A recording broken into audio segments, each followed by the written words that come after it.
Hey guys, this is Dr. Hub. In case you haven't subscribed, please do subscribe for updates. Invasive breast carcinoma and the relative risk. So this relative risk of invasive breast carcinoma is based on the pathological examination. So it's based on the pathological examination.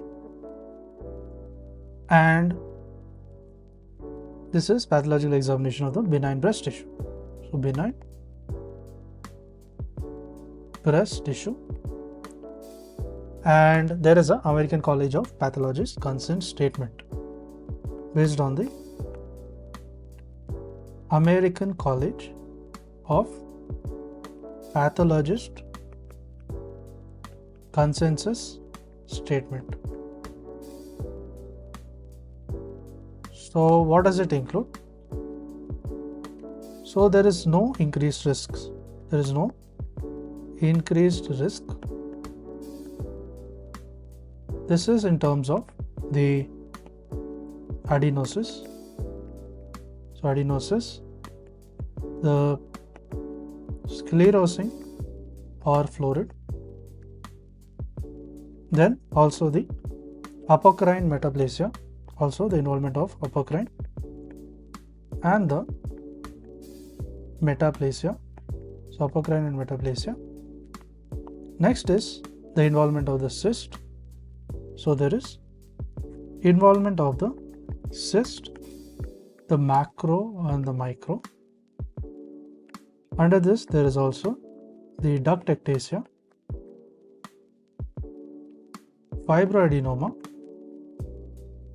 fibrosis, hyperplasia, then the mastitis,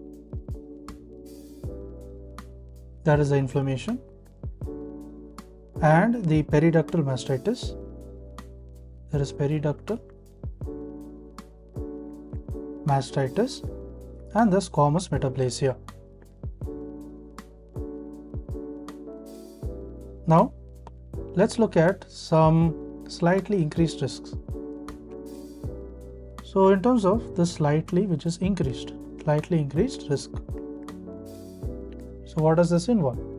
So in terms of the slightly increased risk, that is 1.5 to 2 times a slight increase in the risk. So this involves, there is a hyperplasia, there is involvement of hyperplasia. Next is the moderate to florid. So there is moderate to the florid, and there is solid or papillary. There is solid or the papillary. Then comes the presence of the papilloma with fibrovascular score. So there is papilloma. This is along with the fibrovascular score. Fibrovascular score. And what about moderately increased? So in terms of moderately increased, that is about say 5 times, and this will include the atypical hyperplasia. This is the atypical hyperplasia, and this involves the ductal as well as the lobular. So this presence of the ductal as well as the lobular. Lastly, we look at the heading where there is insufficient data to assign a risk. So insufficient data to assign a risk. So this includes the solitary papilloma. So it is nothing but a solitary papilloma. And this is of the lactiferous sinus. Then also the presence of the radical scar lesion. This radical scar lesion.